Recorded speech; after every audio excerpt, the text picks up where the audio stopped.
utama kenabian Rasulullah SAW. Jadi ketika Nabi SAW, saya ingatkan kembali, mulai diutus oleh Allah untuk menjadi Rasul dan membimbing umat kemudian ke arah yang lebih baik, oleh Allah kemudian diberikan batasan-batasan misinya, batasan-batasan tugasnya. Bahkan tugas ini pun 30 generasi, saya tidak katakan 30 tahun ya, 30 generasi. Satu generasi itu bisa ribuan tahun masanya. Itu sudah ditunjukkan oleh Allah melalui doa Nabi Ibrahim dan doa Nabi Ismail alaihi wassalam. Nanti akan lahir seorang Rasul membawa misi-misi yang utama. Itu disebutkan di Al-Quran surah kedua Al-Baqarah ayat 129 ya, paling kiri sebelah atas di mushaf. Quran surah kedua Al-Baqarah ayat 129. Perhatikan kalimatnya, Rabbana wab'ats fihim rasulan minhum. Ya Allah, mohon nanti utus, lahirkan seorang rasul yang terlahir di lingkungan sekitaran penduduk sini dekat Ka'bah. Jadi Nabi Ibrahim, Nabi Ismail berdoa bermohon kepada Allah agar kelak nanti lahir rasul spesial, rasul istimewa. Karena rasulnya istimewa, maka dia mesti lahir di tempat yang paling istimewa di bumi. Tidak ada tempat yang paling istimewa di bumi kecuali Ka'bah al-Musyarrafah. Karena itu saat Ka'bah pertama kali kemudian disebutkan dalam Al-Quran, itu terkait berkelindan dengan keberkahan di dalamnya. Yuk kita ambil Quran surah ketiga misal, Ali Imran ayat ke-96 sampai 97. Inna awwala baitin wudi'a lin-nasi lalladzi bi Bakkata mubaraka. Sungguh rumah pertama, tempat pertama di muka bumi yang dibangunkan untuk manusia. Jadi saking spesialnya, bukan manusia yang bangun, tapi dibangunkan untuk manusia. Jadi kalau kita kan biasa bangun rumah, yang bangun tukang, kan? Yang bangun manusia. Tapi yang ini tidak. Dibangunkan untuk manusia, bukan manusia yang bangun. Dan sekitarannya penuh dengan keberkahan. Ya, Quran surah kedua Al-Baqarah ayat ke-126. Ya, paling kanan sebelah bawah di mushaf. Wa idh qala Ibrahim rabbi ij'al hadha baladan amina warzuq ahlahu minat thamarati man amana minhum billahi wal yaumil akhir. Ketika Nabi Ibrahim berdoa, ya Allah, mohon jadikan negeri ini, ya sekitaran Ka'bah, Makkah dan sekitarannya, tempat yang paling menenteramkan di bumi. Karena itu ibu sekalian, teman-teman kalau datang ke Makkah, itu punya masalah sebesar apapun, di depan Ka'bah itu bisa hilang. Tiba-tiba yang keluar air mata aja, hati tenang. Ibu nggak percaya silahkan. Ibu sedang punya persoalan, sedang punya masalah, masuk rumah nggak enak, lihat TV nggak nyaman, lihat suami gelisah. Tapi di depan Ka'bah itu bisa hilang, bisa tenang gitu. Bahkan bisa bikin status. Ternyata ini yang bisa menenangkan hatiku, ceplik gitu ya. Orang tawaf dia foto. Sebentar. Nah, ini jaminan.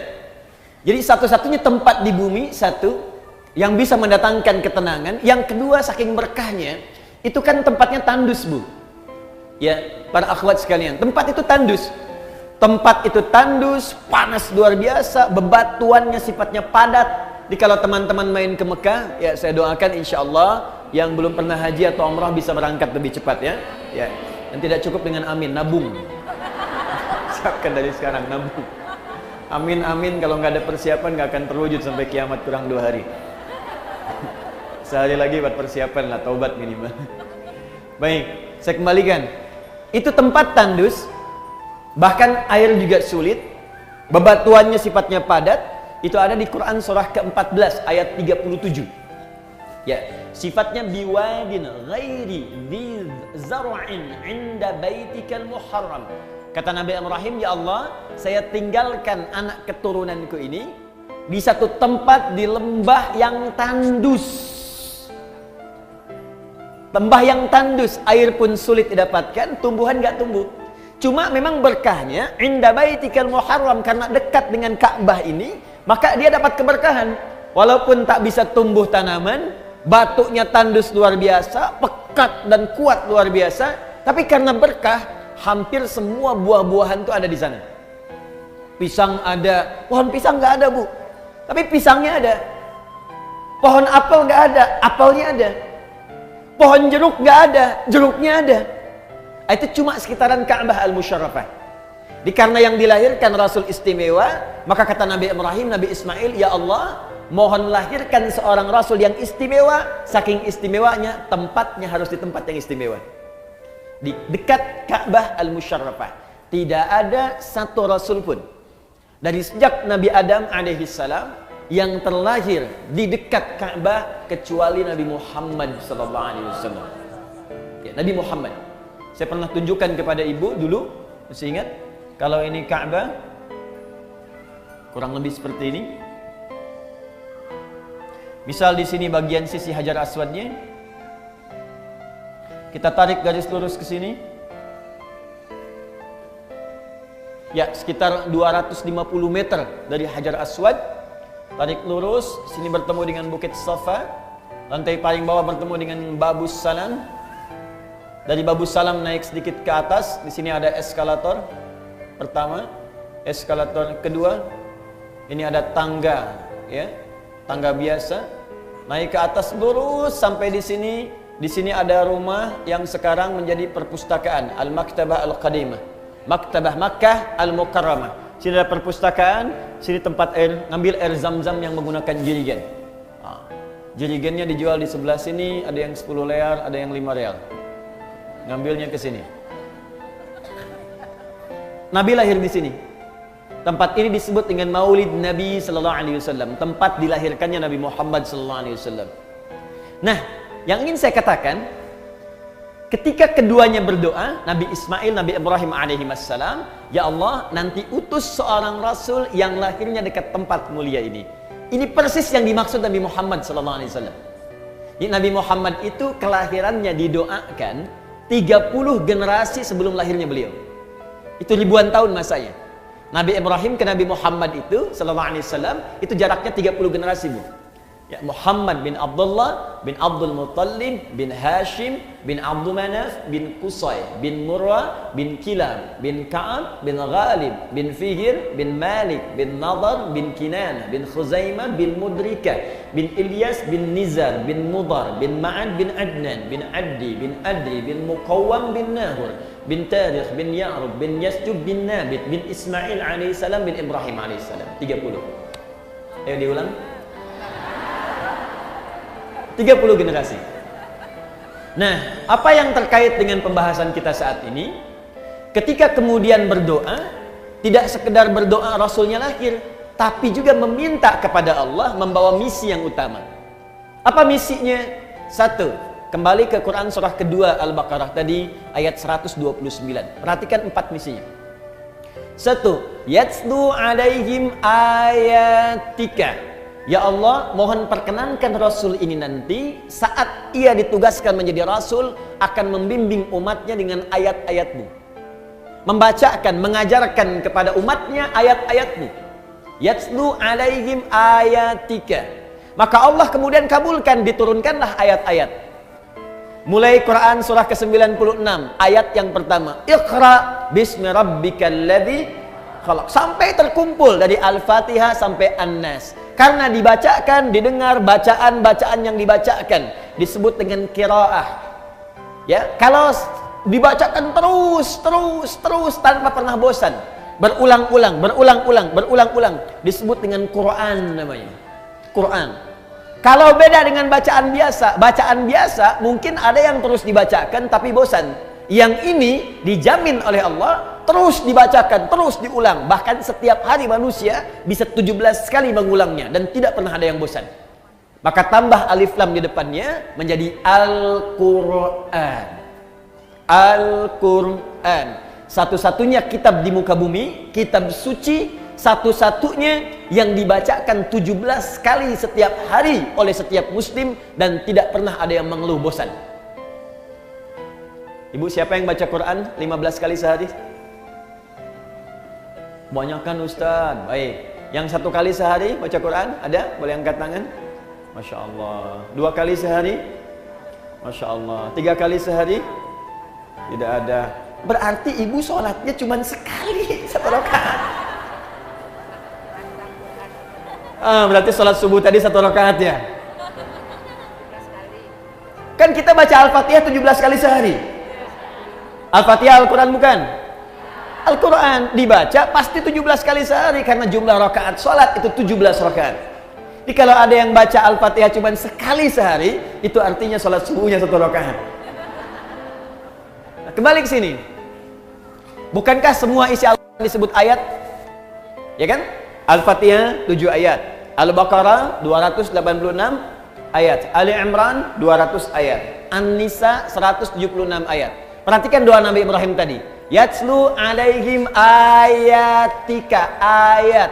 Ya Allah, mohon utus nanti seorang Rasul yang akan mengajarkan pada umatnya ayat-ayatmu. Maka turunlah Al-Quran, disebut isinya dengan ayat, dikabulkan bagian pertama. Jelas? Nah, karena ini isi Al-Quran seluruhnya itu bimbingan hidup. Diajarkan oleh Nabi pada kita. Nah, saat Nabi mengajarkan kepada kita itu, tuntunan Nabi ketika mengajarkan kepada kita, dijelaskan oleh Nabi, maka terkumpulah ajaran-ajaran Nabi. Kumpulan dari sesuatu ajaran disebut dengan kitab namanya. Baik, teruskan ayatnya. Rabbana wab'ats fihim rasulan minhum yatslu alaihim ayatika wa yu'allimuhumul kitab. Saya ulang. 1 ayat.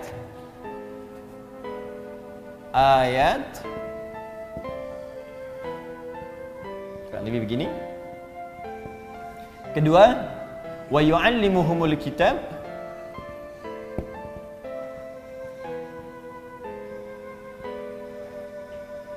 Contoh. Tahan, nanti ibu akan paham ketika saya selesaikan di akhir apa yang saya maksudkan. Baik, ibu sekalian, para akhwat. Kata Nabi Ibrahim, Nabi Ismail, ya Allah, utus seorang Rasul dan turunkan ayat kepada Rasul ini untuk mengajarkan umatnya. Maka Allah turunkan. Ada ayat misalnya tentang sholat, bimbingan. Bagaimana cara menyembah Allah subhanahu wa ta'ala. Turun Quran surah kedua Al-Baqarah ayat ke-43. Wa aqimus sholat. Tunaikan sholat. Ayatnya kan turun kan? Maka turun ayat. Makanya tidak boleh kita beribadah kalau tidak ada ayatnya. Tidak ada dalilnya. Baik itu ayat dari Allah atau petunjuk dari Nabi. Jadi kalau ibadah itu saking sayangnya Allah, kamu gak usah banyak-banyak ibadahnya. Ini yang saya tunjukkan aja, kamu kerjakan. Jadi dalam ibadah itu gak boleh kreatif. Ya. Apa yang Allah tunjukkan, saking inginnya Allah mudah dan gak capek ibadah kita. Ini aja kerjakan nih, turun. Nah, cuma kan gak cukup dengan ayat. Wa aqimus sholat, tunaikan sholat. Orang bertanya, ya Rasulullah, bagaimana cara sholatnya? Gak cukup dengan turun ayat, ayo kerjakan sholat, caranya bagaimana? Maka yang kedua kemudian turunlah kalimat wa yu'allimuhumul kitab, ajarkan caranya. Maka diajarkan oleh Nabi dari mulai takbir sampai dengan salam. Turun ayat, kerjakan sholat. Bagaimana caranya? Ditunjukkan oleh Nabi. Begini cara takbirnya, ya, begini cara sedekapnya, begini cara rukuknya, begini cara sujudnya sampai dengan salamnya. Dikabulkan. Doa yang kedua Nabi Ibrahim, Nabi Ismail dikabulkan oleh Allah subhanahu wa ta'ala. Maka ajaran Nabi menerangkan Alkitab itu sekarang disebut dengan hadis, prakteknya disebut dengan sunnah namanya. Pelan-pelan. Kumpulan ayat tadi disebut apa? Al-Quran. Baik. Penjelasan Al-Quran dari Nabi disebut apa tadi? Hadis. Prakteknya disebut apa? Sunnah. Sunnah. Dalilnya dari Al-Quran, penjelasannya dari sunnah Nabi Sallallahu Alaihi Wasallam. Maka kalau ibu ingin bertanya bagaimana cara sholat, lihat keterangan Nabi, lihat sunnahnya Nabi. Maka turunlah kemudian bimbingan-bimbingan Nabi ini dibukukan supaya kita mudah pelajari. Nah, tadi saya sampaikan sesuatu yang dikumpulkan, sesuatu yang dibukukan disebut dengan kitab namanya. Maka para ulama sekarang mengumpulkan bimbingan-bimbingan Nabi disebut dengan kitab. Maka muncullah apa yang disebut dengan kitab hadis. Ibu kalau ingin lihat misalnya bagaimana Nabi mengajarkan sholat, lihat kitab hadis. Buka Sahih Muslim misalnya, ya, di Kitabus Shalah bab tentang salat, nomor hadis 397 misal, ya. Bagaimana caranya? Kata Abu Hurairah, kata Nabi, "Idza qumta ilas shalah," jika Anda ingin menunaikan salat dengan sempurna, asbigil wudu, sempurnakan dulu wudunya, thumma istaqbilil qiblah, kemudian menghadap ke arah kiblat. Setelah kemudian siap, thumma fakabbir, kemudian bertakbir, farafa'a yadayhi hadwa mankibaihi, maka letakkan telapak tangannya kemudian sejajar dengan bahunya di sini. Di An-Nasai nomor hadis 1101, boleh kemudian jempolnya mendekat kepada daun telinga, boleh menempel. Kemudian fawadha'a yadahul yumna 'alal yusra, maka letakkan telapak tangan yang kanan di punggung yang kiri begini. Pas. Boleh pergelangan bertemu dengan pergelangan, rusgun ala rusgin, ini pergelangan bertemu pergelangan di sini. Boleh begini, boleh begini. Tapi yang begini langsung, ya. Jadi begitu takbir Allahu Akbar begini, jadi nggak diukur dulu. Allah. Boleh ke sini, Sa'id di sini, tapi tidak boleh ke sini. Di sini tidak boleh, Bu. Ya. Nah, kumaha tuh Ustaz, abis mah dari puncak sholat subuhna. Subuh begini, nah ini nggak boleh. Ya, tetap sampai sini, nggak boleh sampai sini. Kata Nabi, jangan engkau sholat seperti orang yang sombong, meletakkan telapak tangannya sampai dengan kemudian di sikunya, mirfaq, begini. Kayak orang punya proyek, lihat-lihat begini, gitu ya. Nah, sampai sini. Ada yang dikerjakan, ada yang dilarang. Secara singkat, bimbingannya ini terkumpul dalam kitab, diterangkan dalam hadis, dipraktikkan dalam sunnah. Jelas sampai sini? Nah, tapi nggak cukup sampai sini. Awas, hati-hati. Nggak cukup kita belajar Al-Quran, Sunnah. Al-Quran, Sunnah. Ada dua lagi. Ada dua lagi.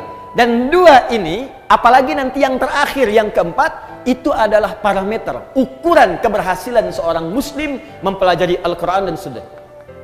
Jadi kalau Anda diajak untuk belajar, atau ibu kemudian belajar, Al-Quran ini sunnahnya, Al-Quran ini sunnahnya. Tapi kemudian pelajaran itu tidak menghasilkan hasil yang keempat. Hasil yang keempat, ini artinya ada yang keliru dalam proses belajarnya. Jelas sampai sini?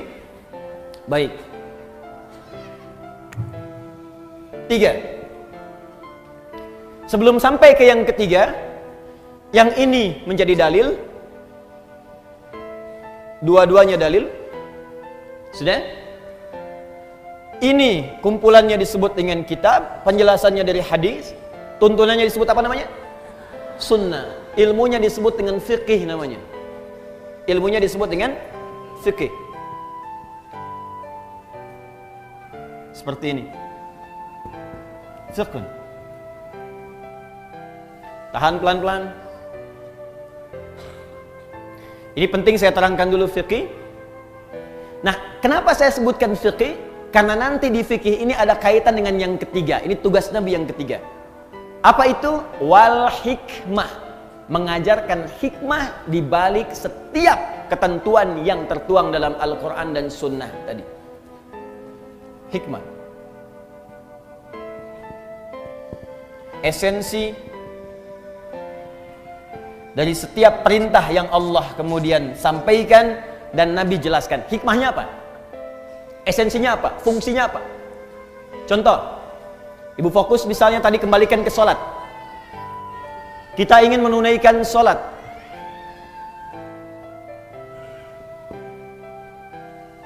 Saat kita akan kerjakan sholat, sholat ibadah bukan? Ibadah. Karena sholat masuk kategori ibadah, maka kita harus melihat ada dalilnya enggak ini? Jelas? Ada ustadz, kita keluarkan satu. Quran surah kedua misal. Ayat 43. Paling kanan pertengahan. Wa aqimus shalah, dan tunaikan oleh kalian salat. Karena ada perintah tunaikan salat, maka kita siap mengerjakan salat. Kemudian yang kedua, caranya bagaimana? Fikih. Caranya, tuntunannya. Maka kita buka keterangan dari Nabi seperti apa Nabi mengajarkan kita salat. Kita keluarkan misal buka kitab tentang hadis. Kita ambil misalnya di sini Sahih Bukhari dan Muslim, Al-Bukhari dan Muslim. Misal Al-Bukhari nomor hadis 711, kemudian riwayat Muslim nomor hadis 397, riwayatnya dari sahabat Abu Hurairah. Abu Hurairah ini menerima kemudian peristiwanya dari Khalad bin Rafi Az-Zuraiqi. Khalad. Ada yang menyebut Khalid, ya, Khalad bin Rafi. Hadisnya sahih. Fokus. Ini perintah salatnya. Ini caranya. Kemudian yang terakhir, bagian ketiga, hikmahnya. Apa hikmah di balik perintah salat itu? Apa esensinya? Kenapa kita diminta salat? Fokus baik-baik. Kenapa kita diminta salat? Toh tidak salat pun tetap kita menjadi hamba Allah.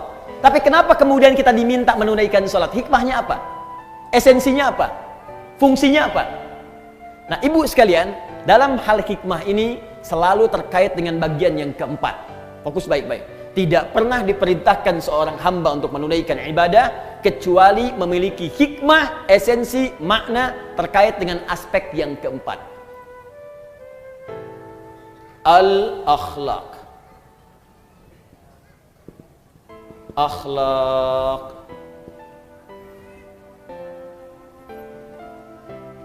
Tahan. Saya kembalikan ke nomor 3 dulu sebelum kita masuk ke akhlak.